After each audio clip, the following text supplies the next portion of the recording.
Alors, l'homme de Dieu qui va nous parler, plusieurs le connaissent, le suivent à la télévision. Et je me suis rendu compte qu'il est vraiment beaucoup aimé dans la francophonie et en Afrique. Beaucoup le connaissent. Et vraiment, c'est pour moi un type d'un vrai chrétien, d'un vrai enfant de Dieu.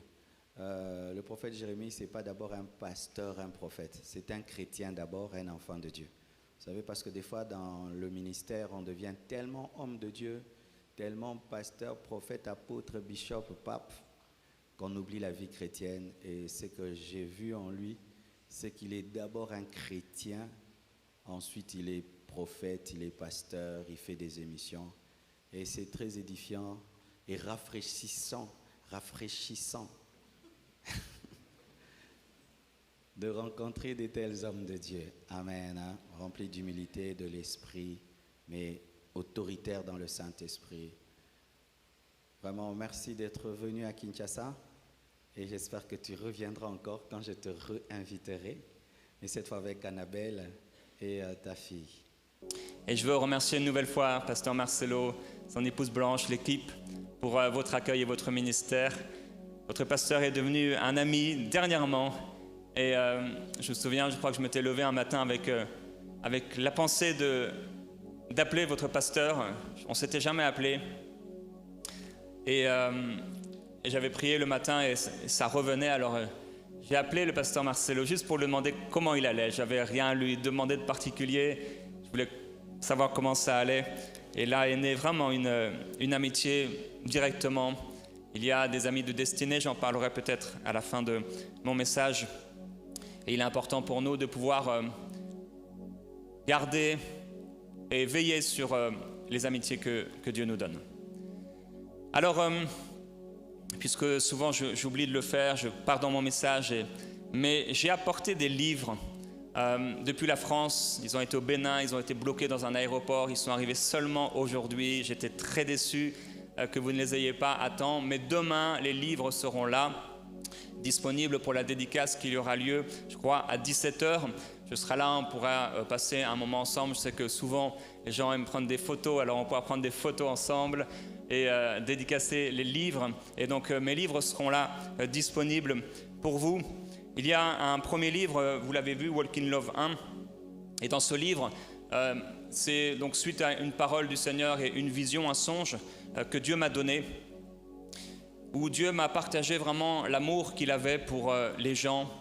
Et il m'a appelé à réconcilier un peu à la manière de Jean-Baptiste, bien que je ne sois pas Jean-Baptiste, les pères avec les fils et les fils avec les pères. Et le premier livre était vraiment pour réconcilier les fils avec les pères. Et j'ai parlé dans ce livre des 6 étapes qui font d'un chrétien un rebelle en prenant l'exemple de Judas. Comment on peut faire naître des frustrations et la jalousie, avoir des occasions de chute. Il y a un déclic à un moment, le parfum de cette femme. Là, il y a trahison morale qui se passe dans le cœur, puis l'hypocrisie et ensuite le coup d'état contre le berger. Et j'ai partagé vraiment une révélation que le Seigneur m'a partagée à travers les évangiles, la course des disciples qui voulaient être le prochain leader jusqu'à un peu avant la Pentecôte. C'est vraiment formidable de voir la course qu'ils ont courue. Ils voulaient être sur le podium et jusqu'à la fin, ils se sont battus pour être sur le podium, vraiment particulier. Et j'ai parlé des attitudes, mon attitude face aux autorités dans l'Église. Comment reconnaître un loup, et j'ai fait tout un grand chapitre, c'est la majorité de ce livre Walk in Love 1, sur la rébellion qui est en fait l'antipode, c'est-à-dire l'opposé total de ce qu'est l'amour. Et comme l'a fait le pasteur Mohamed Sanogo hier, je partage chaque caractéristique de l'amour et je montre en fait à travers la parole que le rebelle est totalement à chaque fois, à chaque caractéristique opposé à ce qu'est l'amour. Finalement, je partage sur ceux qui sont appelés au ministère et je parle des conséquences de la rébellion. La déchéance spirituelle en 3 étapes, la stagnation, le refroidissement et la confusion. Et également, si on va trop loin, le jugement divin qui est là non pour nous tuer, nous écraser, mais pour que nous puissions être corrigés. Mais si nous allons trop loin, il y a un jugement, l'abaissement, être livré à Satan. Les accidents peuvent arriver, la maladie, la mort prématurée, la perte des récompenses au tribunal de Christ. Ce n'est pas Dieu qui envoie ces choses, mais c'est comme si à un moment on s'égare et on s'éloigne des ailes protectrices du Seigneur. Et je donne la solution pour les croyants. Et je partage ce que j'ai partagé en quelques mots, le baptême d'amour que le Seigneur m'a donné de vivre. Ça, c'est Walk in Love 1. Et il y a aussi Walk in Love 2. Celui-ci a été écrit particulièrement pour les leaders. En tant que leader, parfois, on souffre. Ce n'est pas que les croyants qui souffrent, mais également en tant que leader, on souffre. Le livre sera disponible également demain. Et là, je vais faire un parcours de la résumé de David. Et là, c'est les pères qui doivent revenir vers les fils. Je partage 9 erreurs de pasteurs qui font chuter les brebis. Parce qu'en réalité, il n'y a pas que les croyants qui sont rebelles. Parfois, les hommes de Dieu aussi le sont. Et Dieu peut les corriger. Et je les encourage comment faire face également à la rébellion pour ne pas devenir eux-mêmes rebelles. Et dans le 3e livre, c'est dans ce livre 25 types de personnes qu'on trouve au sein d'une église ou d'une rébellion. Et à partir du moment où David va quitter Jérusalem parce que son fils l'a trahi, jusqu'à ce qu'il revienne à Jérusalem, David va rencontrer 25 personnes. Et j'ai réalisé que ces 25 types de personnes qu'on trouve dans l'église, alors dans ce jeu, dans ce livre, je ne sais pas si vous connaissiez le jeu Qui est-ce, mais je vais vous proposer de savoir quelle personne vous êtes dans ces 25 personnes. Et il y a d'autres livres qui sont disponibles demain pour ce temps de dédicace. Alors, j'ai raté la première journée dans le centre EMCI de toute l'équipe. On a travaillé pendant plusieurs années pour le centre EMCI. On est en train d'y entrer. L'auditorium sera terminé à la fin de l'année. Et je veux encore une nouvelle fois vraiment remercier de tout mon cœur et de la part de toute l'équipe de EMCI, toutes les personnes parmi vous qui ont un jour prié ou qui ont un jour semé, fait un don à l'œuvre EMCI. Grâce à vous, l'impact est extraordinaire et énorme. Et sans vous, nous n'aurions jamais pu faire ce que Dieu a fait à travers cette belle œuvre. Alors de tout mon cœur, je veux vraiment vous remercier. Et donc là, l'équipe commence mardi dans les bureaux, tous ensemble. Ils vont travailler et je ne serai pas là. C'était un prix à payer, mais c'était le prix pour être au milieu de vous. Et je suis béni que de pouvoir être là avec vous.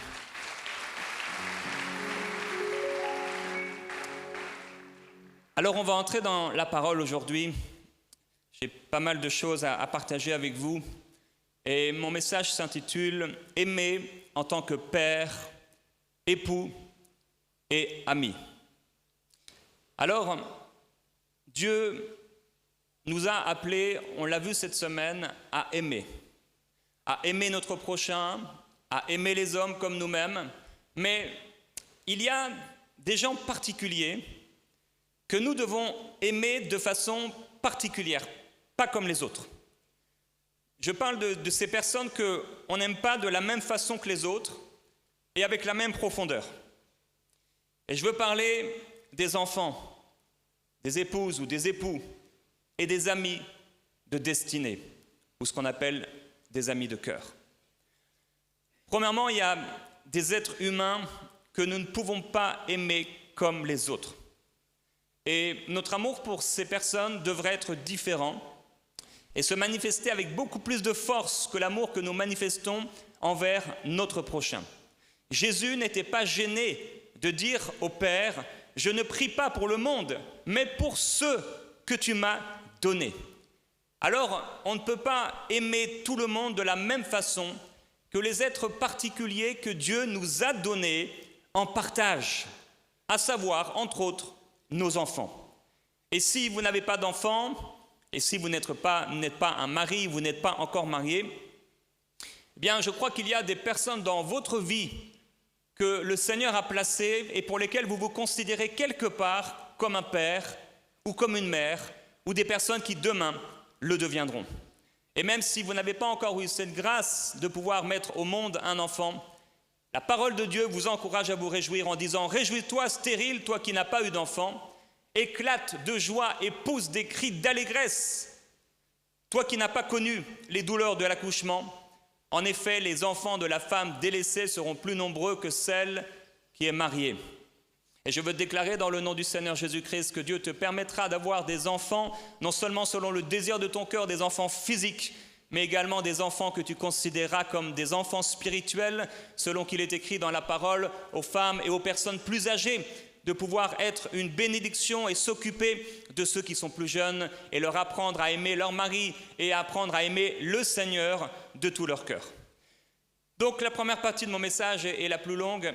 Aimer ses enfants en tant que père. Je crois que ce pays a besoin de pères. Et je crois que beaucoup d'enfants dans ce pays et dans cette région ont besoin d'un père. Et aujourd'hui, j'ai la conviction que le Seigneur va déposer sur plusieurs parmi vous le mandat paternel, le fardeau de ce qu'est un père. Et plusieurs parmi vous allaient devenir un père pour un grand nombre d'enfants.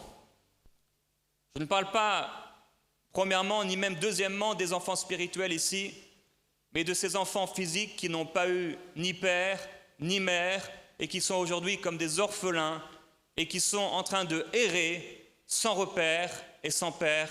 Et je prie dès maintenant que Dieu puisse amener et susciter un fardeau surnaturel dans le cœur de plusieurs d'entre vous, parce que le cœur du Seigneur et le cœur du Père saignent pour ces enfants qui souffrent et qui n'ont pas de père. Et je prie que plusieurs personnes, alors que vous êtes appelés par le Seigneur à devenir père d'une multitude et père des orphelins, que vous puissiez les prendre dans vos bras et les aimer et créer toutes les structures nécessaires pour faire du bien à ces enfants. Alors Dieu avait placé Adam dans le jardin pour le cultiver et pour le garder. Mais contrairement au jardin, nos enfants ne sont pas une simple terre. Il ne s'agit pas d'une parcelle qu'on achète ou qu'on échange, qu'on revend, qu'on cultive pour obtenir de ou de cette terre quelque chose. Et si Dieu a placé dans le jardin de notre vie des enfants, eh bien, c'est avant tout pour les aimer. Et notre relation avec nos enfants n'est pas une histoire de culture. Par exemple, dans certaines cultures, vous pouvez prendre un de vos amis, vous êtes un homme et vous prenez votre ami homme par la main et vous marchez ensemble, et dans certaines cultures, ça ne pose aucun problème. Mais vous faites ça dans ma culture, ça pose un gros problème. Donc parfois, notre culture va influencer la façon dont nous aimons les gens. Et il y a des cultures, bien sûr, qui vont influencer la façon dont nous allons aimer nos enfants, nos épouses, nos époux, etc. Or, la parole de Dieu, bien sûr, nous encourage à ne pas marcher selon nos cultures, mais d'abord selon la culture du royaume de Dieu. Il y a parfois nos parents nous ont appris la culture de l'absence. La culture de l'absence, c'est toutes ces fois où le père était absent. Toutes les fois où on a eu une absence de câlin, d'amour, de tendresse, d'affection. La culture de l'absence. Or, la parole de Dieu nous dit que celui qui n'a pas soin des siens, principalement de ceux de sa famille, est pire qu'un infidèle. Et je suis convaincu que Dieu porte une attention particulière sur la façon dont nous nous comportons envers nos enfants. Dieu est un père et il prend soin de ses enfants. Et à chaque fois que Dieu a donné une autorité dans ce monde, que ce soit une autorité spirituelle dans la maison de Dieu, que ce soit une autorité dans notre maison particulière, Dieu veille toujours sur la personne à qui il a donné autorité pour voir comment cette personne va gérer l'autorité qu'il a reçue de Dieu. Alors, on doit faire attention à gérer l'autorité que nous avons reçue du Seigneur pour être un père, pour être une mère, pour être un responsable spirituel, parce que notre Père qui est dans les cieux, notre responsable spirituel qui est dans les cieux, nous observe et veille à la façon dont nous conduisons avec ceux qui nous a donnés en partage. Je dois aimer mes enfants. Absolument. Mais quand la culture s'immisce dans la façon de les aimer, ça peut devenir compliqué. Aucune culture n'est parfaite. Aucune. Ni la mienne, ni la vôtre, mais celle du royaume de Dieu, oui. Alors il nous faut tendre sur la manifestation de notre amour lié à la culture du royaume de Dieu. Père, est-ce que vous aimez vos enfants? Est-ce qu'ils le savent? Quelqu'un dira, mais je donne à manger à mes enfants, j'ai pourvu pour leurs études, mais est-ce qu'ils savent que vous les aimez? Est-ce qu'on aimerait que Dieu ne nous dise rien à propos de son amour pour nous? Nous voulons savoir que Dieu nous aime, nous voulons ressentir son amour, c'est son amour qui nous a sauvés. Et de la même façon, nos enfants, tes enfants, vos enfants et ceux que Dieu vous donnera en partage, spirituel ou physique, ont besoin de savoir que vous les aimez. Et il n'y a aucune honte à dire que vous les aimez. On ne peut pas s'imaginer que parce que nous donnons à manger à nos enfants, cela suffira à remplir leur réservoir affectif et leur démontrer qu'on les aime. Même un violeur peut donner à manger à un enfant.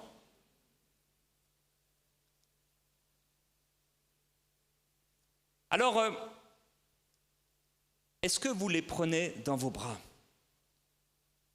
Pas seulement quand ils étaient bébés, qu'ils ne pouvaient se déplacer, vous étiez obligé de le faire quand maman avait un problème ou qu'elle était aux toilettes ou je ne sais où. Est-ce que vous les prenez dans vos bras? Est-ce qu'ils ont assez entendu de votre part que vous les aimez? Est-ce que vous étiez là au moment où ils en avaient besoin? Est-ce que vous êtes assez présent pour qu'ils reconnaissent votre amour, assez présent pour écouter leurs défis, leurs chagrins et leurs joies? Je ne suis pas le meilleur des pères, mais je sais que je suis un bon père. J'ai fait des erreurs, j'ai fait des fautes et j'en ferai encore certainement, mais je sais que je suis un bon père. Et ma fille Eden sait que je l'aime, elle sait que je l'ai désirée, et elle m'a vu rire et elle m'a vu pleurer. Est-ce que vous aimez vos enfants? Alors, vous avez entendu qu'il a été dit Bolela tiliboso ya banana bino, bokobima lokola batu ya bolembu. Ne pleurez pas devant vos enfants parce que vous paraîtrez pour des faibles. J'ai fait des efforts, hein.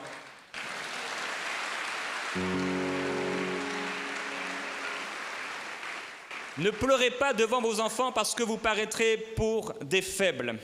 Mais je vous dis que certains de vos pleurs guériront le cœur de vos enfants. Certains de vos pleurs libéreront vos enfants. Jésus pleura, et pas qu'une fois. Alors, quand j'étais enfant, on a eu des chiens toute ma vie, jusqu'à ce que je quitte la maison de mes parents.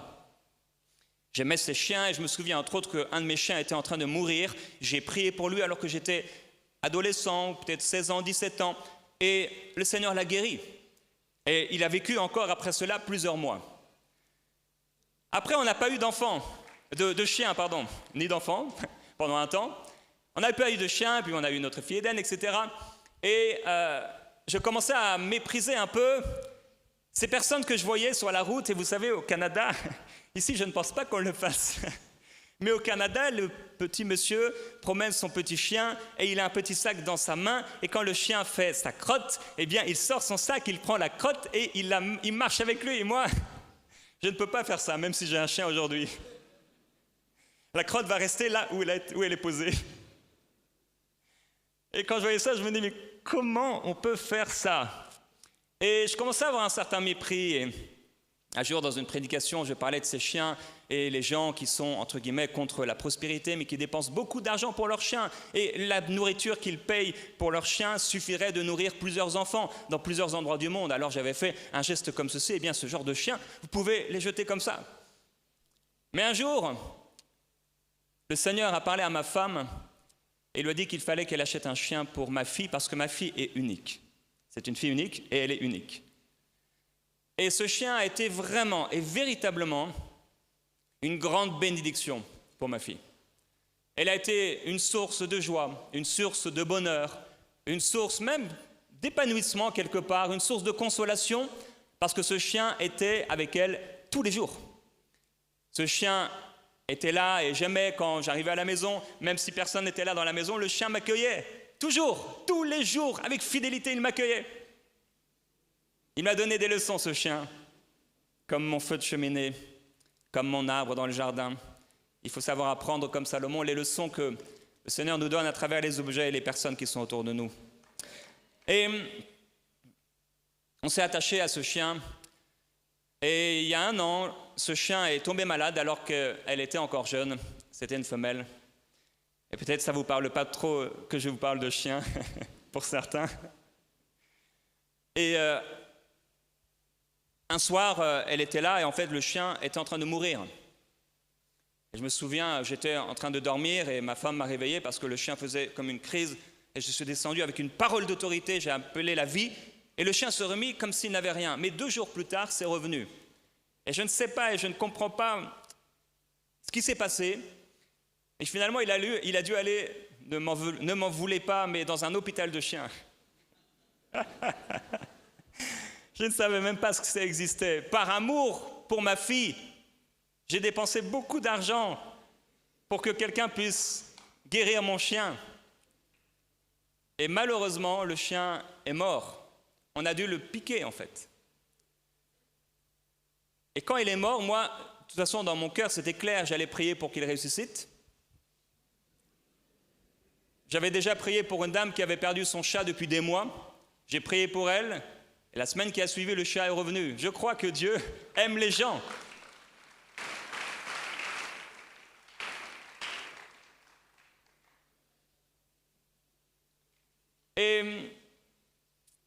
Et le chien est mort.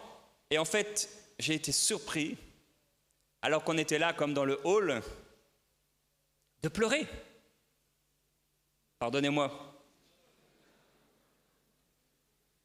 Mais ce n'était pas juste une petite larme que je cachais, j'ai vraiment pleuré. Et ma fille pleurait et je pleurais avec elle. Annabelle pleurait moins. Et en fait, j'ai pleuré. Aïe, aïe, aïe. Mais Eden a pu vivre son deuil avec moi et avec sa maman. Et ce jour-là, elle a vu, comme d'autres jours, le cœur de son père, mon amour et ma sensibilité. Alors, quand quelque chose mourra demain dans sa vie, elle n'aura ni peur ni honte de se confier à moi. Un fils ne devrait pas voir son père pleurer, parce qu'ainsi il aurait du respect pour son père, c'est ce que certains pensent. Mais je le répète, Jésus pleura, et pas qu'une fois. Vous avez entendu qu'il a été dit « Bolakisa bolembu nabino teliboso yabana nabino, boyebisa bango atamukolo mokote bozali na libunga ». Ne montrez pas vos faiblesses à vos enfants et ne leur dites jamais que vous avez eu tort. Mais je vous dis qu'ils seront fortifiés quand ils découvriront leurs propres faiblesses. Et ils auront du respect en vous voyant avouer vos torts. Certains et certaines personnes ont pensé qu'ils devaient être un surhomme. Et leurs enfants se sont découragés parce que jamais ils n'ont réussi à l'être. Ce n'est pas que nous ne devons pas inspirer nos enfants à voir grand, à être grand, entre guillemets, selon Dieu, mais nous ne devons pas le faire selon nos propres forces. Et ce que nous n'avons jamais réussi à devenir, ne mettons pas un joug sur nos enfants pour qu'ils le deviennent à notre place à cause de nos propres frustrations. Ce que nous n'avons jamais réussi à devenir. Quand mon chien est mort et que Eden m'a vu pleurer, elle a vu que son père pouvait se tromper dans ses grandes déclarations.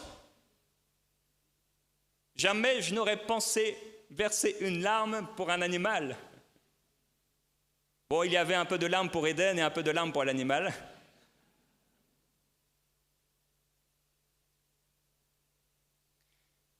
Alors, on peut montrer ses faiblesses.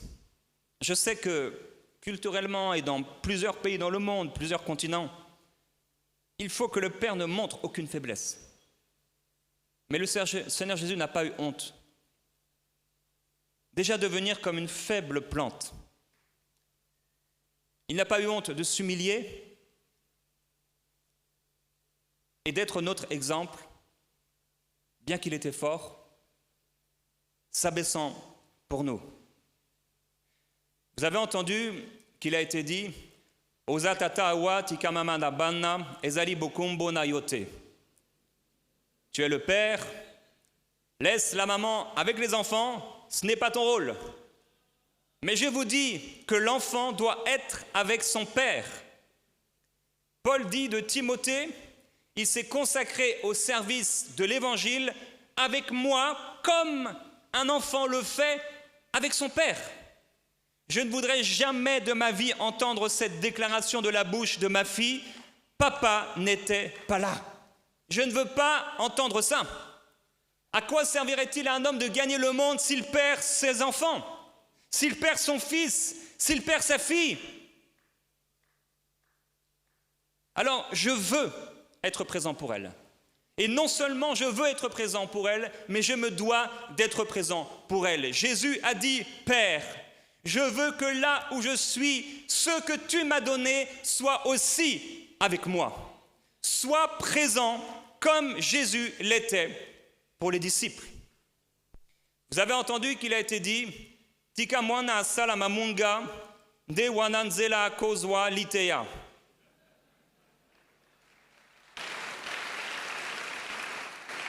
Laisse les enfants faire leurs erreurs,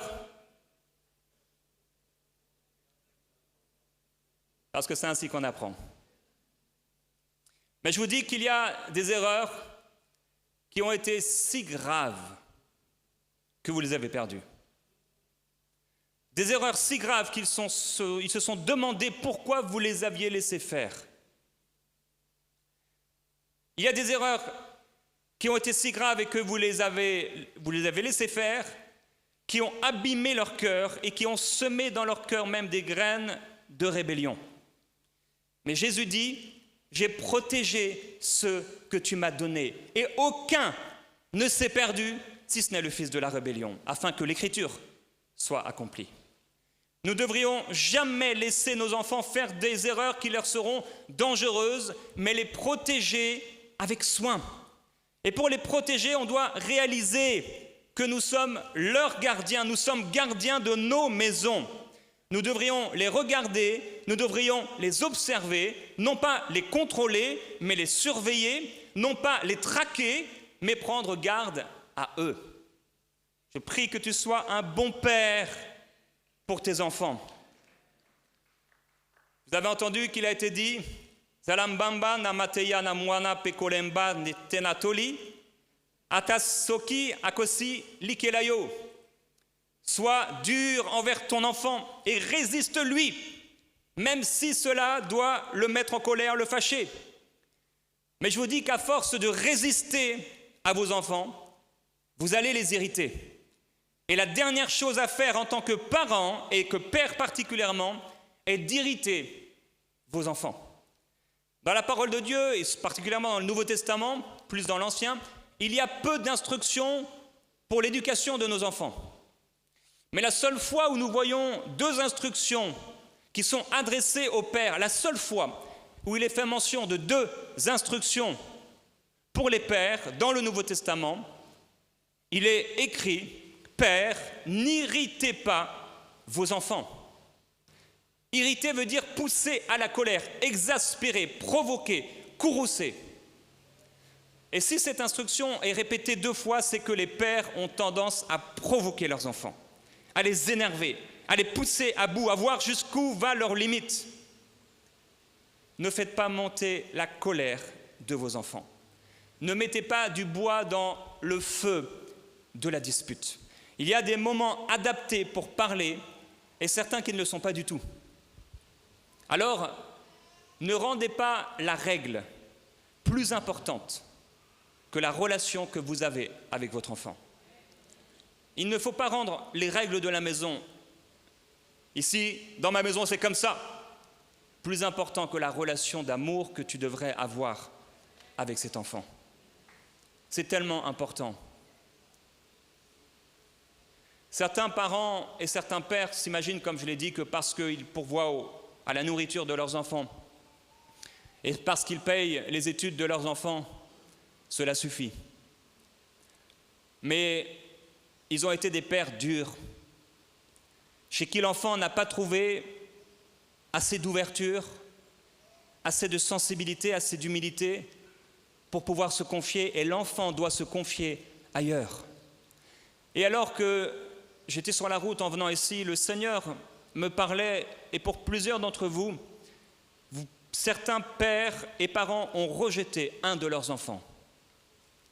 Mais la parole de Dieu déclare que dans le cœur de Dieu, Dieu ne veut pas que celui qui a été exclu pendant un temps le reste. Même parmi les rebelles, Dieu s'est formé des serviteurs. Et même parmi les rebelles, Dieu nous a pris et nous a sauvés. Et je veux encourager un père aujourd'hui, alors que tu n'as plus de relation avec ton fils, tu n'as plus de relation avec ta fille parce qu'elle t'a déçu, parce qu'elle n'a pas obéi, à revenir vers ton enfant, à lui pardonner, à l'aimer et même à lui demander pardon d'avoir fermé ton cœur. Ainsi tu accompliras la volonté du Père pour toi. Tu seras un bon Père, plein de compassion et de miséricorde. Nous voulons et nous désirons la patience de Dieu dans nos péchés. Nous désirons que le Seigneur puisse nous pardonner encore et encore quand nous fermons nos cœurs, quand nos enfants nous blessent, nous trahissent et nous trompent. Et souvent, notre colère n'est que le reflet d'une blessure dans nos cœurs. Souvent, la colère que nous exprimons envers nos enfants n'est en réalité qu'une blessure. Nous avons eu mal. On ne veut pas se l'avouer, on ne veut pas le dire parce qu'on est des hommes. Et on a entendu qu'un homme ne devrait pas avoir mal. Mais en réalité, même en tant qu'homme, Dieu nous a donné un cœur. Même en tant qu'homme, homme de sexe masculin, nous sommes appelés et nous pouvons aimer. Vous êtes très silencieux, c'était le bon message. Il est écrit, « Père, n'irritez pas vos enfants de peur qu'ils ne se découragent. » Notre dureté peut décourager nos enfants au point où ils se diront que de toute façon, quels que soient les efforts qu'ils font, quel que soit ce qu'ils font, ça ne vous plaira pas. Alors ils vont abandonner. À un moment, il va se passer, comme avec Judas, le déclic. Il va se passer quelque chose, un déclic. Ça n'a l'air de rien, cette femme qui offre ce parfum et qui le déverse sur le Seigneur, ça a été le déclic dans le cœur de Judas. C'était trop. Il honore cette femme alors que moi je suis avec lui depuis 3 ans et demi. Il me dit d'aller faire ça pour les pauvres, etc., de compter l'argent et tout. Et c'est elle qui l'honore, alors que j'aurais pu avoir un peu d'argent. Il y a eu un déclic. Et de la même manière, frères et sœurs, si on ne fait pas attention et si on ne veille pas, il peut avoir un déclic dans le cœur de votre enfant qui ferme son cœur à tout jamais, à moins d'une repentance de votre part et de l'intercession. Ne brisez, s'il vous plaît, mon frère, ma sœur, ne brise jamais cette chose qui est en eux et qui leur permet de croire encore, qui leur permet de garder leur cœur, qui leur permet de rester en vie. Parce qu'il y a beaucoup de morts vivants, des gens qui sont vivants mais qui sont morts à l'intérieur.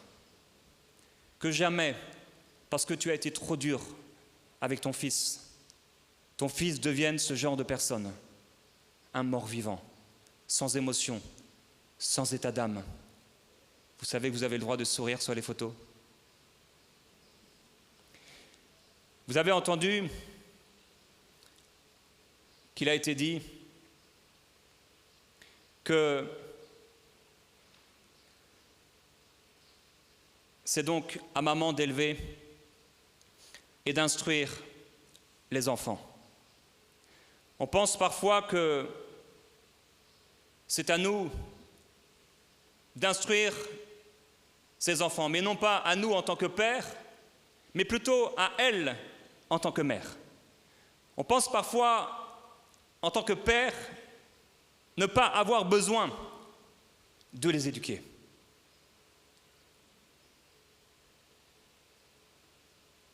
On a donc pensé que parce que nous étions un père, Ezali Mamande Akolisaka Peate Yakabana, c'était à elle de le faire.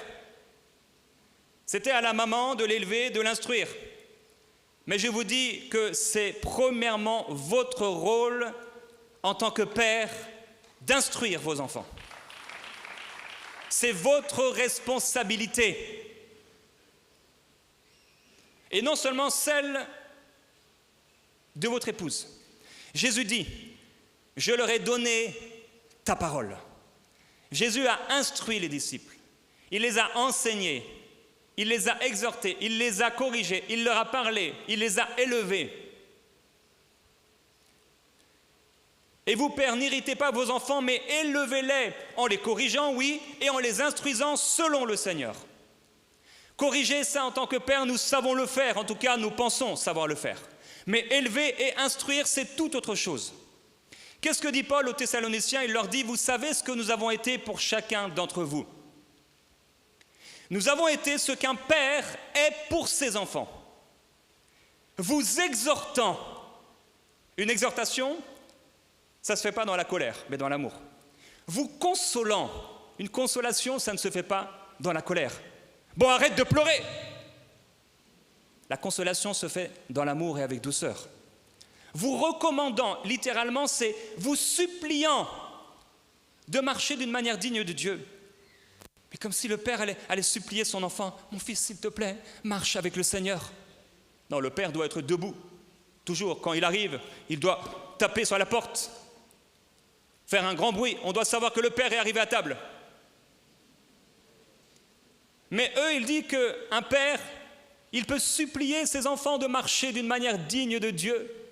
En fait, nous ne réussirons jamais à transmettre notre foi à nos enfants par nous-mêmes. Ils ont besoin, et Dieu le fera en eux, de faire naître leur foi propre et personnelle. Et ça ne se fera pas à coup de versets bibliques, ça ne se fera pas à coup de lois et de principes. Ça se fera avec l'amour et le modèle manifesté que nous sommes. Nos enfants n'ont pas besoin d'avoir un père dur, avec un cœur fermé. Ça ne leur sera d'aucune aide, au contraire, ce sera toujours pour eux une occasion de chute. Alors ne soyons pas négligents, mais instruisons nos enfants. J'aime voir Annabelle, elle parle pendant des heures avec Eden. Toutes sortes de choses, et à chaque fois elle sort des leçons comme Salomon. Ici et là, et je me dis, mais quelle grâce Eden a d'avoir une telle maman. À 17 ans, elle est beaucoup plus mature et elle sait beaucoup plus de choses que beaucoup d'adultes. Sur la vie, sur les gens, sur les relations. Et je me dis, quelle grâce. Mais j'ai aussi ma responsabilité. Je veux l'instruire. Je veux qu'elle apprenne. Et c'est pourquoi chaque soir, pendant plusieurs années, j'allais avec elle et nous allions avec elle. Et on avait un petit livre pour les enfants. Très simple, avec de belles images colorées. Parce que votre Bible en noir et blanc, pour vos petits-enfants, ça ne les intéresse pas. Et je lui lisais une petite histoire, il y avait un petit verset, une petite prière à la fin, et je la bénissais, jour après jour. Et de la même façon que jour après jour, vous nourrissez vos enfants de la même façon, jour après jour, instruisez-les dans le Seigneur. Alors tu dois exhorter ton enfant, tu dois consoler ton enfant, tu dois, s'il le faut, supplier ton enfant. Si tu dois t'abaisser jusque-là pour gagner ton enfant et pour qu'il puisse monter sur ton dos, qu'il en soit ainsi. Ne laisse pas quelqu'un d'autre construire à ta place la vie de ton enfant. Ne laisse pas ce monsieur bizarre construire à ta place la vie de ta fille. Ne laisse pas ce jeune homme qui tourne autour de ton enfant, de ta fille qui grandit, l'instruire et lui montrer c'est quoi la vie. Paul savait être un père. Il dit, Timothée, mon enfant, que la grâce, que la miséricorde et que la paix te soient données du Père et du Seigneur Jésus-Christ. Quelle douceur, quel amour.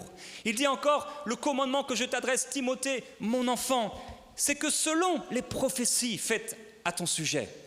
C'est que tu puisses combattre le bon combat. Dans la première parole, il y a la douceur. Dans la deuxième parole, il lui donne une instruction. Il y a des prophéties, il y a un appel sur ta vie. Ce que tu es en train de faire n'est peut-être pas en alignement avec ce que tu as reçu de Dieu. Fais attention, éveille, parce que sache que tu as reçu une prophétie. Il y a quelque chose dans ton cœur.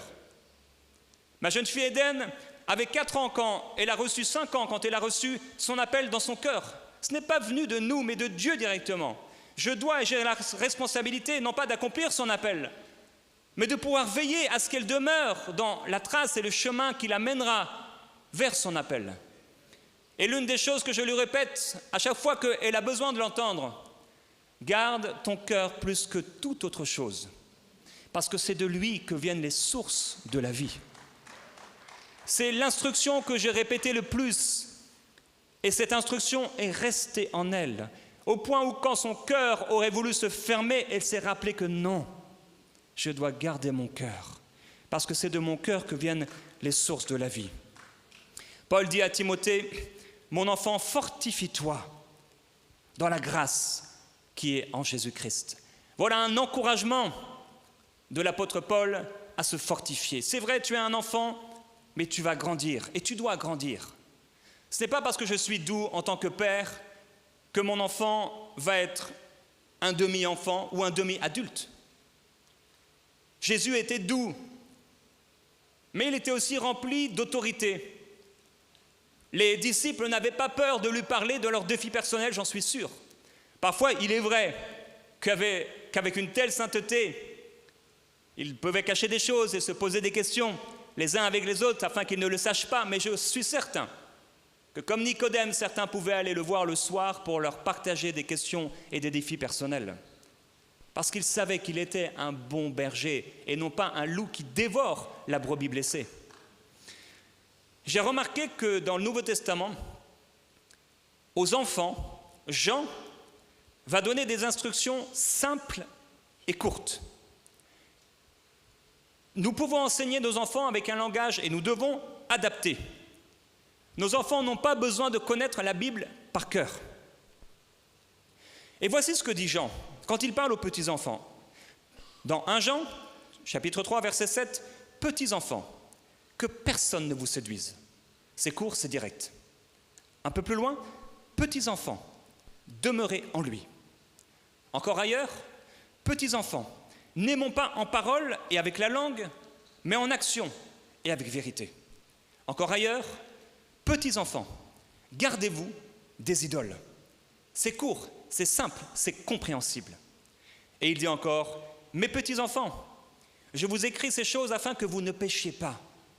Mais mes enfants, sachez que si vous avez péché, vous avez un avocat fidèle auprès du Père, Jésus-Christ, le juste. Voilà un bon Père. » C'est un bon Père.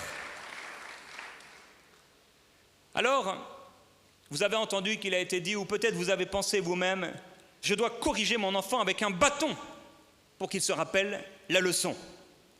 Mais je vous dis que la plupart du temps, les coups que vous avez donnés n'ont pas été poussés par l'amour, mais parce que vous n'avez pas réussi à maîtriser votre propre chair et votre propre colère. Et ce bâton et la violence de ce bâton n'étaient que la démonstration de votre manque de maîtrise de vous-même. Ce bâton était en réalité un péché, votre propre péché, et non le péché de votre enfant qui vous avait déçu. Jésus dit, et il montre dans sa parole la douceur qu'il exprimait pour les disciples et pour Pierre, j'en ai parlé, et le Seigneur dit, à travers l'apôtre Paul, je vous ai écrit ces choses, non pour vous faire honte, mais pour vous avertir comme des enfants bien-aimés. Alors, l'éducation de certains parents consiste à faire honte à leurs enfants, à les humilier et à les frapper, à avoir des paroles dures pour eux. Et il est possible qu'avec ce genre d'éducation, les enfants vous respectent, mais ils ne vous aimeront pas. Jésus dit, si quelqu'un fait trébucher un seul de ces petits qui croient en moi, il voudrait mieux qu'on attache à lui une meule de foin et qu'on le jette dans la mer. Jésus a dit, comme tu m'as envoyé dans le monde, je les ai aussi envoyés. Et je me sanctifie moi-même pour eux, afin qu'eux soient sanctifiés par la vérité.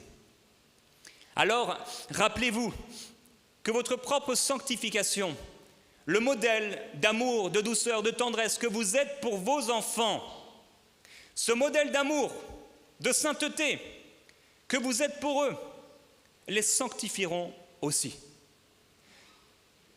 Vous avez besoin de marcher dans la sainteté et cette sainteté les touchera. Et quand vous aurez fait toutes les autres choses dont on a parlé, rappelez-vous, comme le Seigneur Jésus l'a dit, qu'il faudra au bout d'un moment les envoyer. Selon ce que le Seigneur dit, tu m'as envoyé dans le monde, maintenant je les envoie dans le monde. Afin que lorsque nous nous retrouverons devant le Seigneur qui nous demandera des comptes sur la façon dont nous nous sommes comportés avec nos fils et avec nos filles, nous puissions dire comme le Seigneur Jésus qui a dit « J'ai fait connaître ton nom aux enfants que tu m'as donnés. Ils étaient à toi et tu me l'as donné et ils ont gardé ta parole. Car je leur ai donné les paroles que tu m'as données et ils les ont reçues. » Je prie, frères et sœurs, que nous puissions et que vous puissiez être des pères et également des mères qui, vous présentant devant le Seigneur Jésus, n'auront pas à avoir honte de ce qu'ils ont manifesté envers ceux que Dieu leur a donnés. Et je me souviens, lorsque notre fille Eden est née, la première chose que j'ai faite, ou presque, après l'avoir pris dans mes bras, alors que maman était dans une chambre et qu'on me l'a donnée dans cette pièce froide, j'étais là torse nu, elle a essayé de me téter, mais je n'étais pas sa mère, j'étais son père, mais c'était un moment particulier. C'est vrai que nous ne pourrons pas donner la nourriture que la maman peut donner. Il y a quelque chose que la maman donne que le papa ne peut pas donner. Mais je crois aussi qu'il y a quelque chose que le papa peut donner que la maman ne peut pas donner. Je crois que Dieu nous a voulu complémentaires. Dieu est esprit et il comble à la fois ce qui vient de la mère, à la fois ce qui vient du père. Mais nous sommes incomplets. Mais ensemble, nous nous complétons pour former une seule chair, un seul corps, un seul esprit, pouvant donner la nourriture suffisante qui répond aux besoins de cet enfant pour qu'il puisse grandir dans les voies du Seigneur, être instruit, développé, nourri, intelligent, qu'il puisse briller dans le monde et être envoyé dans le monde, et qu'à la fin, nous puissions être heureux, fiers devant le Seigneur et ne pas avoir à rougir d'avoir été des mauvais parents. J'aimerais prier un moment avant de passer à mon deuxième point qui sera beaucoup plus court. Le Seigneur Jésus dit « Je prie pour eux. Je ne te prie pas de les ôter du monde, mais de les préserver du mal. » Père, tu dois prier pour ton enfant. Hébreu nous dit « Me voici, moi et les enfants que Dieu m'a donnés. » J'aimerais qu'on puisse aujourd'hui présenter nos enfants au Seigneur qui est présent et qui les voit pleurer lorsqu'on a été trop dur. J'aimerais qu'on puisse aujourd'hui présenter nos enfants devant Dieu en tant que père et en tant que mère. Et les présenter à notre Père, avec nos incapacités, avec nos faiblesses. Et si nous les avons tyrannisés, si nous avons été trop durs, pouvoir dire au Père, « Père, pardonne-moi, je ne savais pas ce que je faisais, je n'ai pas été maître de moi-même, j'ai été trop dur, j'ai fait du mal à cet enfant que tu aimes, je l'ai rejeté, je l'ai méprisé, je l'ai délaissé, j'ai été absent pour lui quand il en avait besoin, et c'est pourquoi il s'en est allé. » Et si c'est ta prière aujourd'hui, je prie que le Saint-Esprit puisse souffler maintenant. Et je vois le souffle du Saint-Esprit entrer dans la chambre de ton enfant là où il est. Je vois le Saint-Esprit comme un souffle entrer dans la chambre des enfants. Certains sont jeunes, mais certains sont devenus plus vieux maintenant. Et le souffle du Saint-Esprit opérer dans leur cœur. Une réconciliation. L'amour de Jésus descendre sur eux et les consoler. Mais quelque part, l'amour de Dieu veut travailler avec l'amour qu'il a déversé en toi. Et je prie que l'amour que Dieu a déversé en toi puisse déborder sur lui. Et que cet amour, l'amour de Dieu en toi, l'amour du Père en toi, puisse guérir et consoler son cœur. L'apôtre Paul dit, mes enfants, pour qui j'éprouve de nouveau les douleurs de l'enfantement, jusqu'à ce que Christ soit formé en vous. Je suis dans l'inquiétude à votre sujet.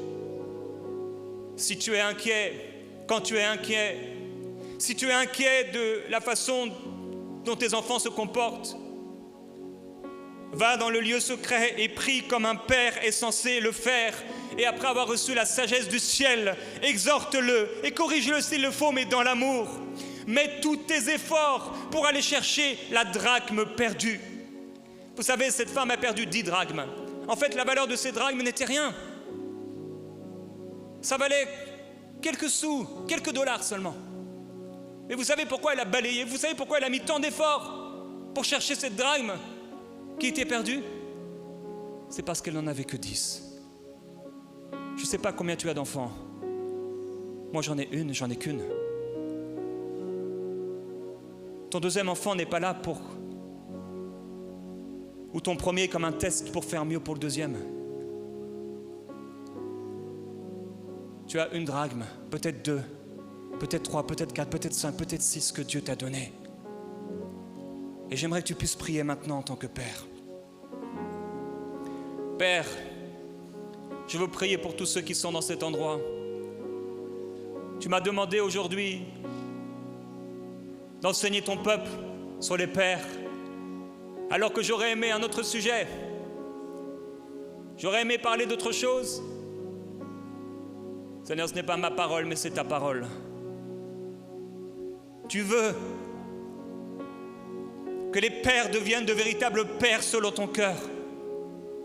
Et je prie, Père Céleste, que le cœur de ces pères qui a été si dur parce qu'ils n'ont pas eux-mêmes reçu l'amour dont ils avaient besoin. Ils ont eu des carences, ils ont eu des souffrances et aujourd'hui leur cœur est endurci. Père, je prie pour eux et je m'abaisse pour eux, te demandant de les toucher dans leur cœur par ton esprit, de les toucher, de remplir leur cœur. Et si tu es un père aujourd'hui et tu as besoin de guérison parce que tu n'as pas reçu l'amour de ton père physique, peut-être il a été absent, peut-être il a été rempli de haine et de colère envers toi, peut-être il t'a jeté à la porte de la maison, peut-être tu ne l'as jamais connu parce qu'il est mort avant ou parce qu'il t'a abandonné. Si c'est toi que tu souffres, je voudrais que tu puisses te lever avec humilité, même s'il y a ta femme à côté, même s'il y a un de tes grands-enfants à côté, lève-toi et reçois la guérison du Seigneur là où tu es. Ça demande de l'humilité. Mais Père, je prie pour ceux qui se lèvent maintenant. Et je te demande, s'il te plaît, Seigneur, viens guérir leur cœur d'enfant.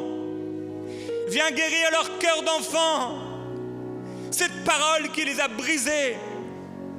Ce geste, cette absence qui a fermé leur cœur.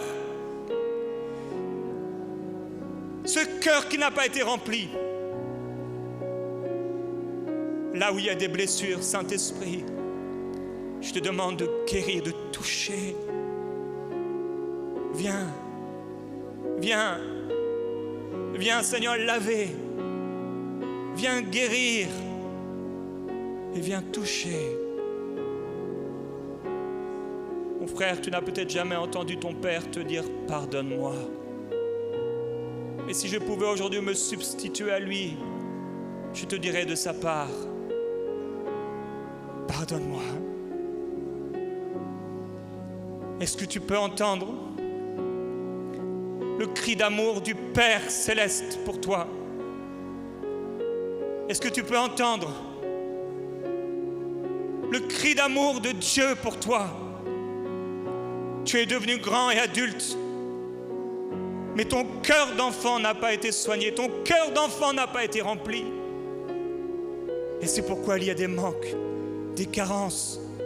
C'est pourquoi tu as été si dur parfois.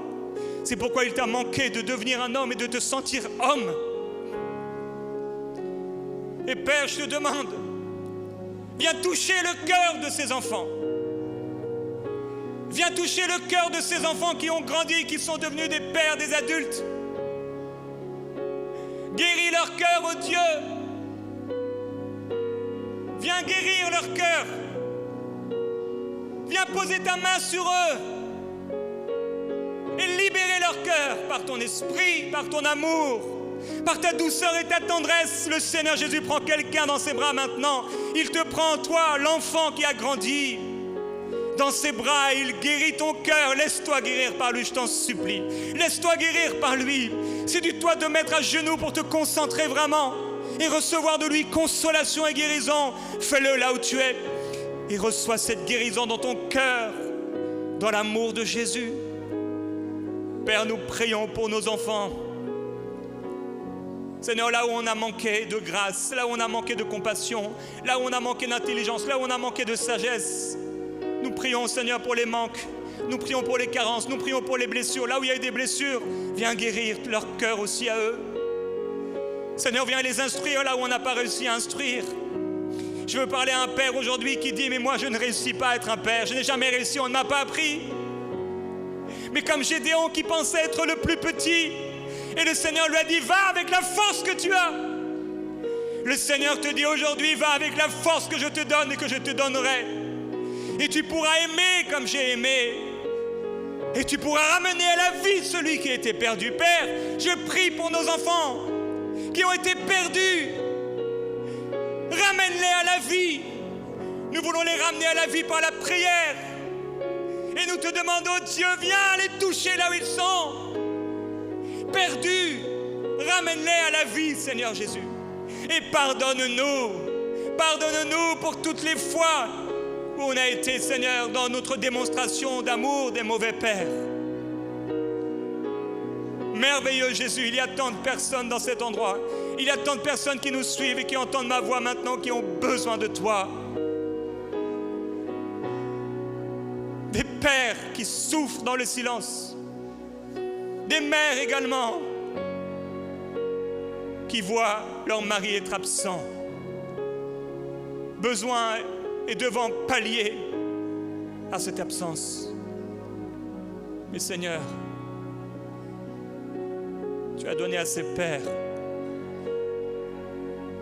une capacité de faire ce que la mère ne peut faire et à la mère ce que le père ne peut faire. Et je prie, Père Céleste, une nouvelle tendresse sur ces papas. Et comme tu me l'avais montré à l'époque, alors que je t'appelais Éternel des armées, et Michael m'avait dit, mais Dieu est aussi ton Père. Il y a plusieurs pères aujourd'hui qui doivent devenir des papas.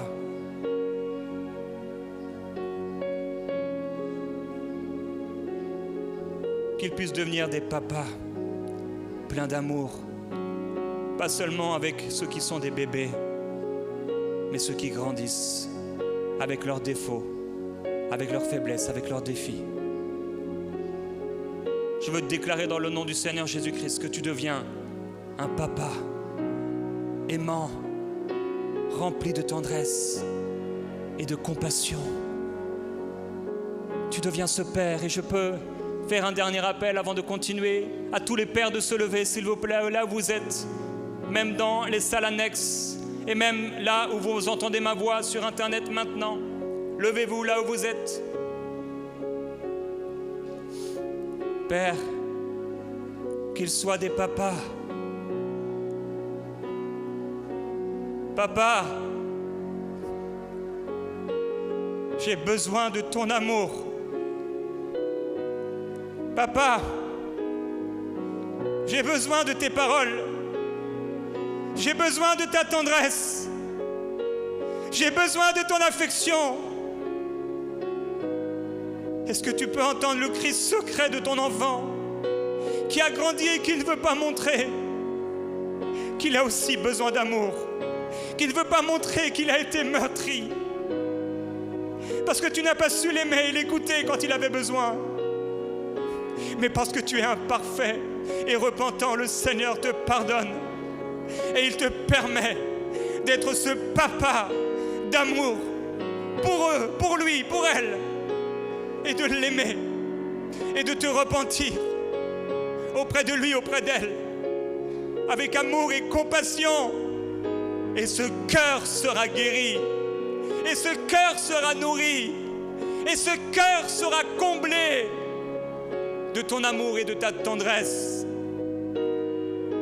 Il a répandu dans ton cœur son amour afin qu'il déborde, premièrement pour ceux qu'il t'a donnés. Que ce cœur déborde pour aimer, même si tu n'as pas eu d'amour. Tu peux aimer parce que tu as reçu l'amour du Père. Et je prie que si ton propre cœur s'était fermé, tu puisses aujourd'hui ouvrir ce cœur au Père.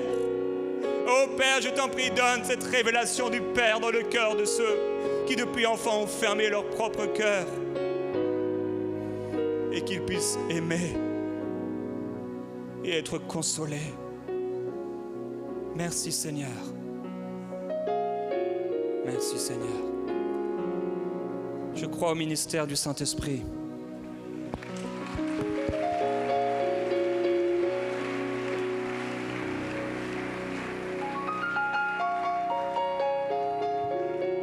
Vous pouvez vous asseoir. Un jour, toi aussi, tu prieras comme le Seigneur a prié, non seulement pour tes enfants, mais pour les enfants de tes enfants. Jésus a dit, ce n'est pas pour eux seulement que je prie, pour les enfants que tu m'as donnés, mais je prie aussi pour ceux qui croiront en moi. Et quand tu auras éduqué, aimé tes enfants et que tu continueras à les aimer, tu aimeras également les enfants de tes enfants et tu seras un modèle pour eux. Et ceux que tu aimais comme tes enfants devenus parents à leur tour n'auront pas peur de venir dans ta maison. Ils n'auront pas peur d'être tyrannisés et que tu tyrannises leurs propres enfants. Mais ils viendront dans ta maison. Que cela soit ton partage au nom de Jésus-Christ. Mon deuxième point, plus court. Aimer son épouse. Mesdames et mesdemoiselles, ce n'est pas que je ne voulais pas parler pour vous, mais en réalité, je suis en train de parler pour vous, en parlant à ces hommes. La parole de Dieu dit, celui qui trouve une femme a trouvé le bonheur, et c'est une grâce qui vient de l'Éternel.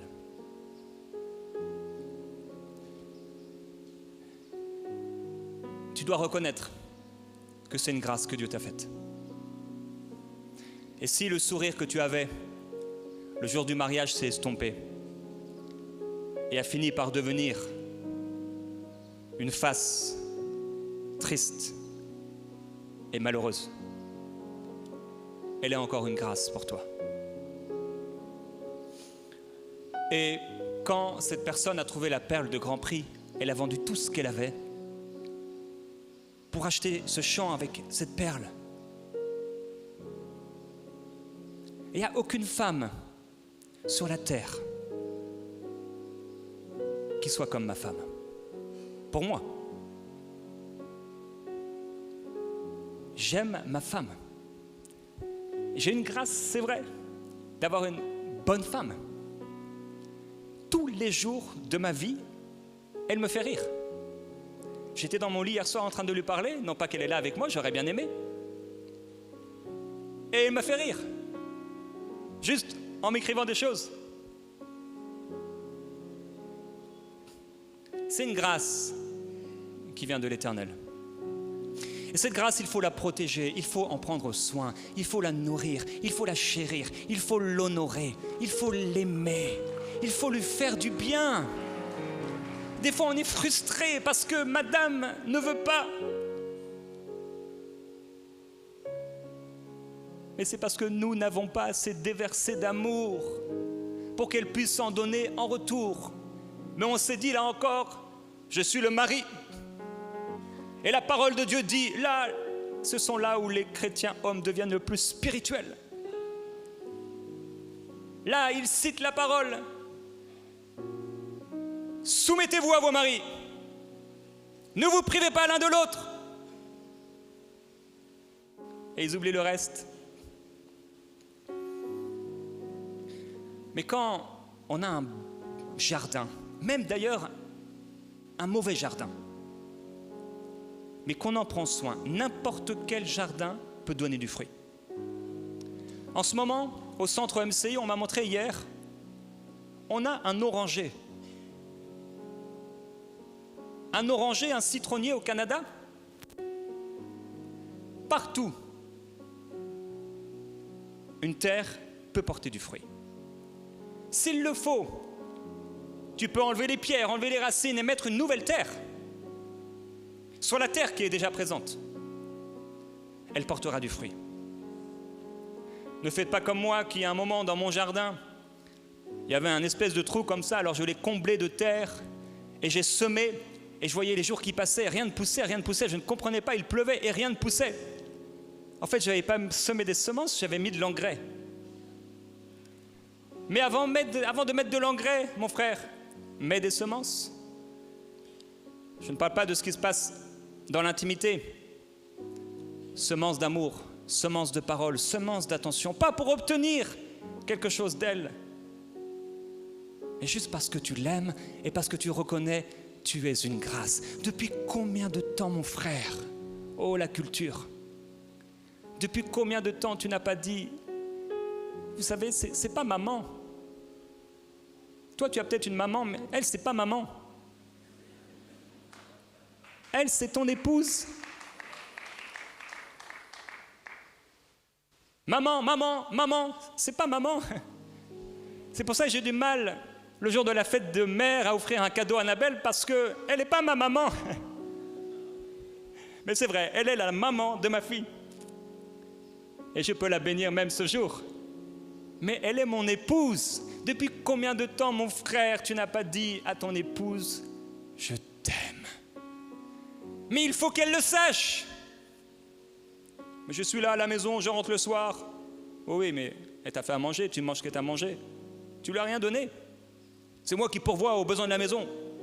Tu es qui, toi, prophète blanc venu de je ne sais où, pour m'apprendre à être un bon mari? Entends les paroles du Seigneur à travers les miennes. Chaque jour, je dis à Annabelle que je l'aime. Chaque jour, je dis à Eden que je l'aime. Et ça développe dans mon couple, dans ma maison, une bonne atmosphère d'amour. Il y a des maisons où vous entrez et vous sentez que c'est tellement tendu. Mais si je suis le gardien de ma maison, je ne permettrai pas qu'il y ait des tensions, des disputes, des colères qui terminent ainsi. Mais je vais agir dans l'amour. Ce mois-ci, le 20 septembre, je serai marié depuis 19 ans. 19 ans d'amour avec celle que Dieu m'a donnée comme une grâce. 19 ans où nous avons été l'un et l'autre entièrement fidèles. Je n'ai jamais embrassé une autre fille. Je suis marié. Je n'ai pas jamais été sur un site pornographique voir une autre femme. Je suis marié. Même ne l'étant pas d'ailleurs, tu n'es pas censé aller voir des autres femmes ou des femmes nues. La seule femme nue que tu peux voir, c'est ta femme. Et même si tu vois ton bébé nu au bout d'un moment, tu ne dois plus le voir nu. Celui qui trouve une femme a trouvé le bonheur, et c'est vrai, je peux le dire, cette parole est vraie. Je prie que jamais, mon frère, tu puisses mépriser cette grâce que Dieu t'a donnée au point d'aller voir quelqu'un d'autre et de ne pas prendre soin de celle que Dieu t'a donnée. Lot a tellement voulu sauver sa vie de la foudre qui tombait sur Sodome et Gomorrhe qu'il a couru juste pour lui et il en a oublié celle qui était sa femme. On parle de la femme de Lot qui s'est retournée et comme une statue de sel. Mais les anges avaient pris Lot, ses enfants, ses filles et sa femme par les mains.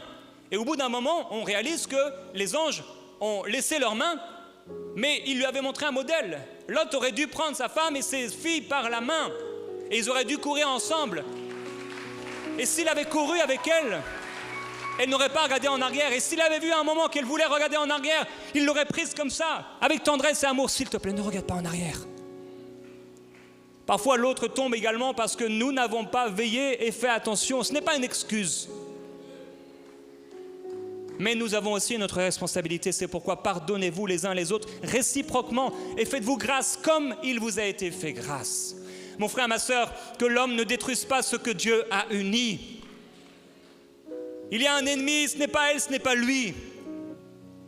Il fait la guerre à nos âmes, non seulement à la tienne, mais à la sienne, pour te détruire et te diviser, pour que tu ne puisses pas dire « Dans X années, cela fait 20 ans que je suis marié et je suis heureux. Oui, l'an prochain, on va faire une grande fête pour nos 20 ans de mariage. » Parce que c'est une grâce. Et c'est par sa grâce, et parce que nous avons mis Jésus au centre de notre relation, qu'à des moments où nos cœurs auraient voulu peut-être se fermer, parce que Jésus était là, et parce que nous l'aimions surtout, notre cœur ne s'est pas fermé. Le Seigneur a dit, il n'est pas bon que l'homme soit seul, je lui ferai une aide. Ça veut dire secours, qui sera son vis-à-vis. On pense parfois que nous, on est les plus forts parce qu'on est les époux, mais en fait, elle est un secours pour nous. Et ce n'est pas seulement à elle d'être un secours pour nous, mais également à l'homme de porter sa femme. Nous n'avons qu'un seul jardin, et il est important d'en connaître sa valeur, et il faut en prendre soin avec amour. Je veux prier pour les époux. Père, et mon frère, je sais que je suis un peu long, mais concentre-toi s'il te plaît pour recevoir quelque chose de la part du Seigneur. Père, je veux prier maintenant pour les époux qui sont au milieu de nous. Certains le deviendront demain, mais je prie pour ceux qui le sont aujourd'hui et ceux qui le deviendront. Père, permets-leur d'être des bons époux. Toi, tu es notre époux. Tu nous aimes et tu nous as aimés d'une façon admirable et tu nous as appelés à aimer nos épouses comme tu nous as aimés.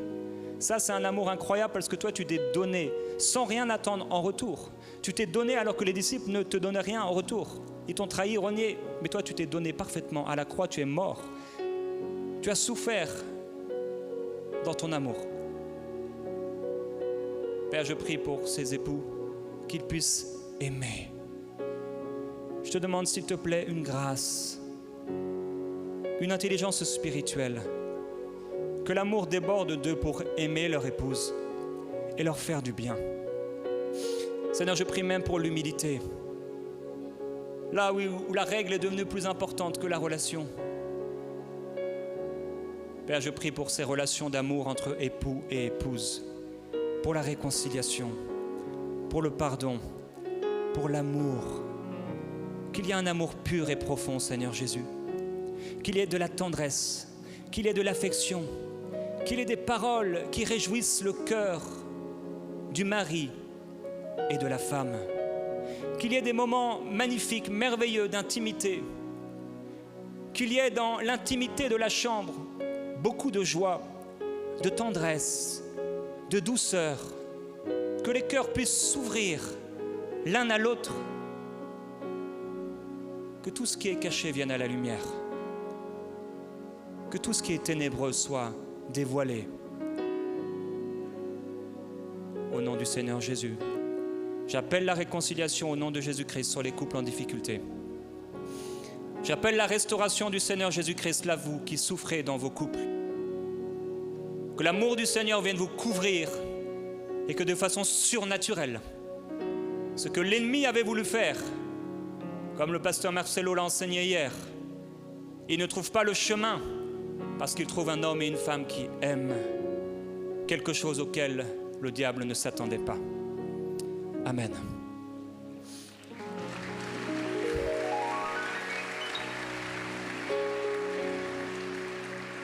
Alors mon troisième point, et je regarde le pasteur parce que je sais qu'il me reste 1 minute.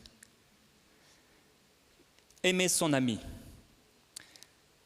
La parole de Dieu dit que l'ami aime en tout temps et dans le malheur, il se montre un frère.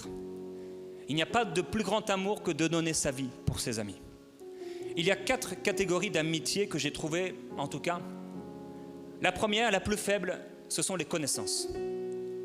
Il y a des connaissances. Les personnes que vous côtoyez, qui ne sont pas vos amis, ce ne sont pas des gens qui iront manger chez vous forcément. S'ils le font, ce sera très occasionnel. Vous les aimez bien, ces gens sont peut-être gentils, mais la relation est superficielle. Peut-être le jour où vous avez besoin d'eux, vous ferez appel à eux, et vice-versa, mais c'est tout. Ils peuvent vous être utiles, mais ce n'est pas vraiment des amis, ce sont des connaissances. C'est bien. Il faut avoir des connaissances. Certains pasteurs, même avec qui j'ai pu travailler, même chez qui j'ai prêché, ne sont pas des amis. Ce n'est pas des ennemis. Si je prêche chez eux, ce n'est pas des ennemis. En réalité, je n'en ai pas d'ennemis. Ce sont des connaissances. Les personnes chez qui je vais une fois, qui m'ont invité, ce sont des connaissances.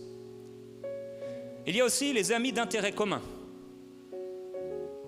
Ce sont eux, peut-être avec qui vous aimez être pour un repas, pour une activité, vous aimez peut-être même aller pour des vacances ensemble pendant un temps, faire des jeux ensemble, aller à l'église, mais avec qui les discussions ne sont pas très profondes. Peut-être vous avez plusieurs ou un intérêt commun, et c'est cet intérêt commun en fait qui vous rapproche.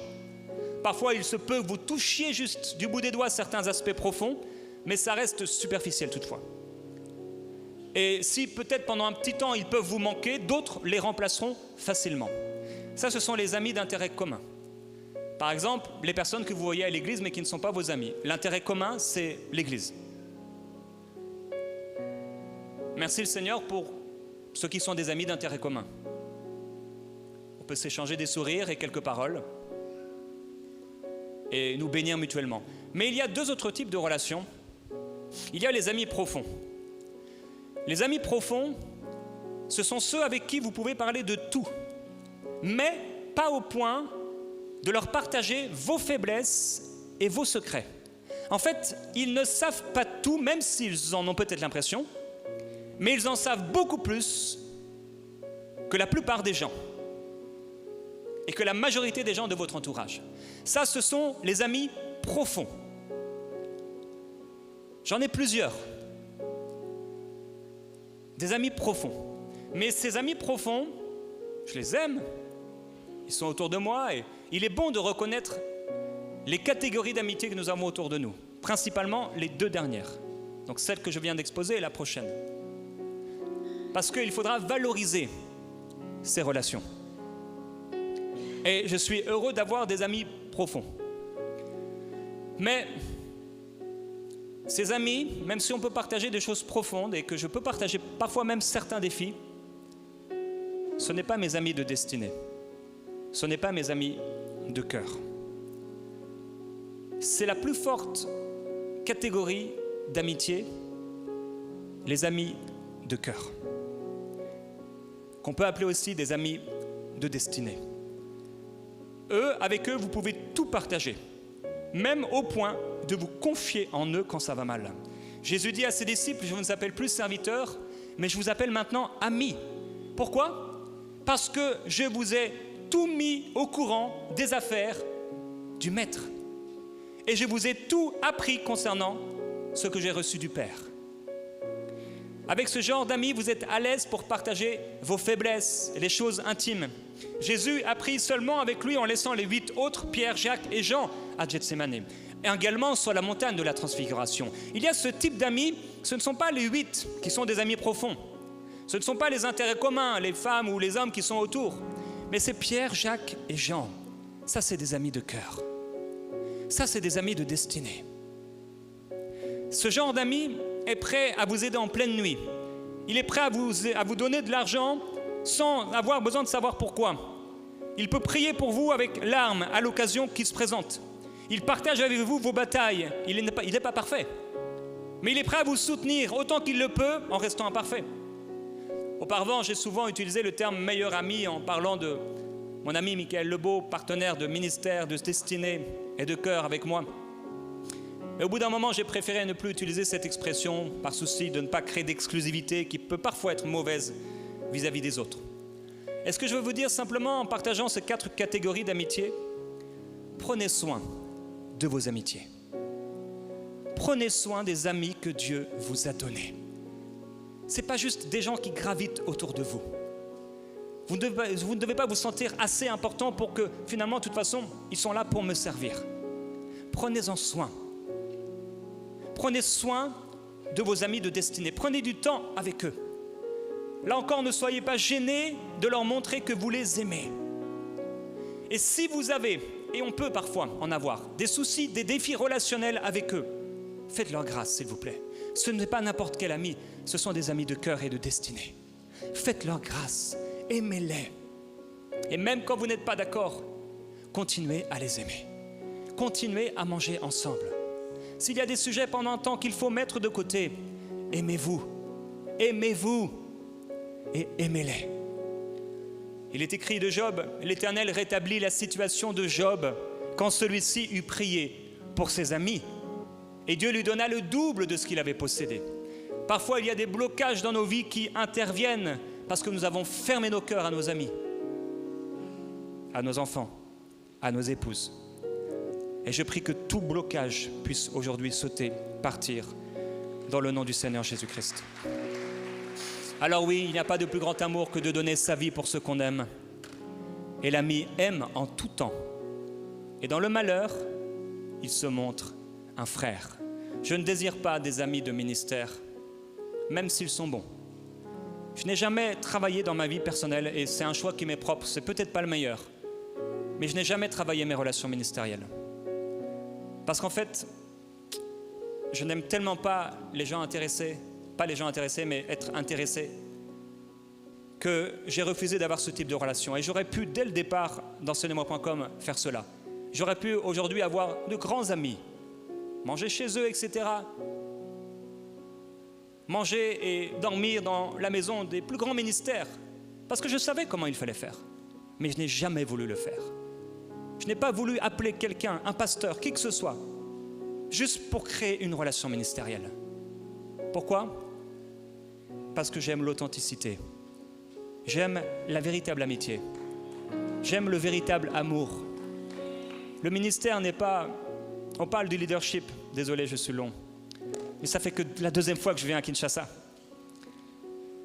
On parle du leadership. Et on parle du ministère. Le ministère n'est pas un métier. Même si c'est vrai, dans l'organisation et dans la structure, il y a des choses qui peuvent ressembler à l'entreprise. L'Église n'est pas une entreprise. Et je ne veux pas me vendre, je ne suis pas à vendre. Et je ne veux pas les considérer comme des objets à vendre, que je pourrais manipuler pour obtenir d'eux quelque chose. C'est pourquoi ce jour-là, quand le Seigneur m'a mis à cœur juste d'appeler le pasteur Marcelo, je n'avais jamais parlé avec lui. Comme j'ai dit, c'est parce que quand je l'ai vu,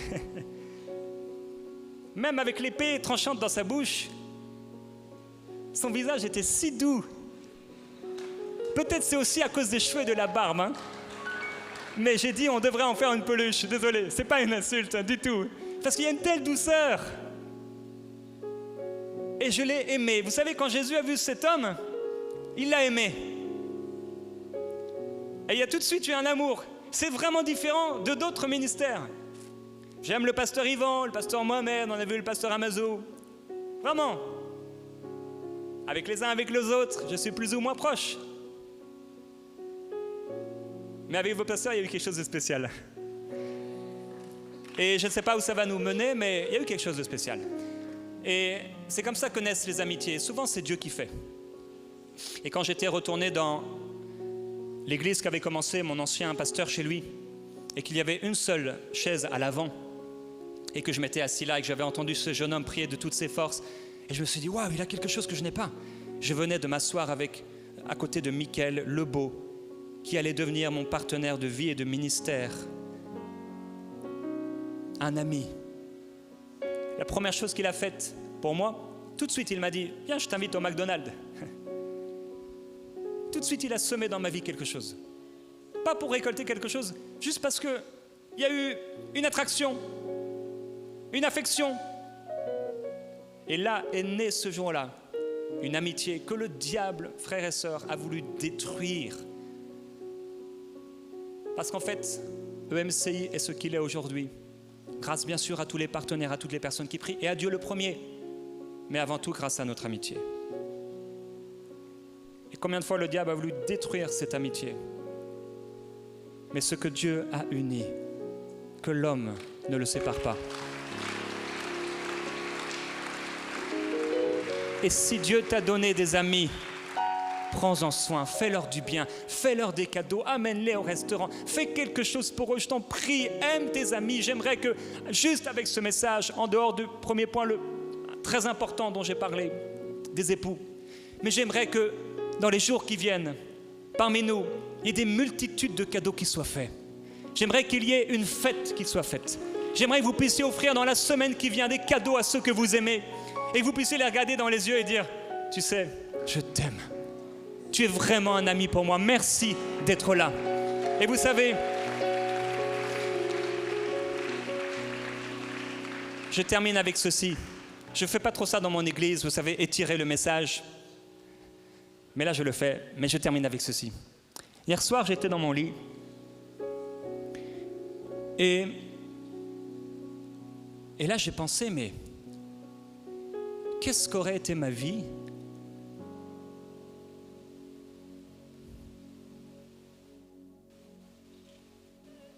si je n'avais pas rencontré Michael Lebeau?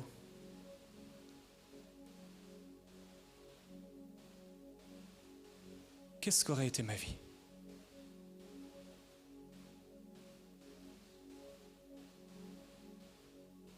C'est lui qui a reçu la vision.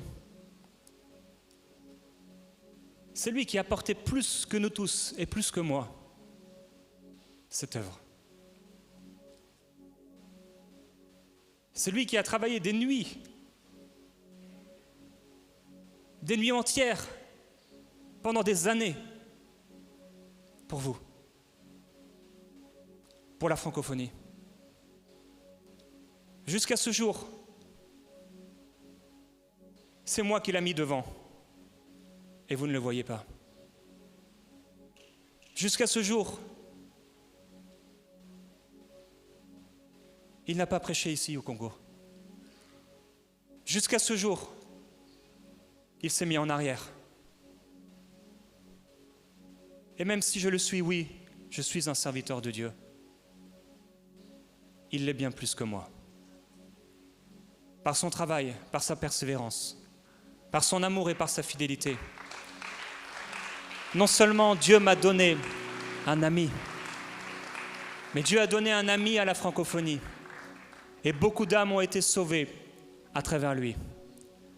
Et je veux profiter de ce moment, c'est spécial, pour honorer celui que mon cœur aime.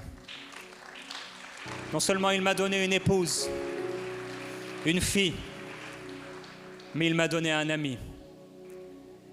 Et si un jour vous avez l'occasion d'honorer cet ami qui paye le prix en cachette et qui a toujours élevé les autres.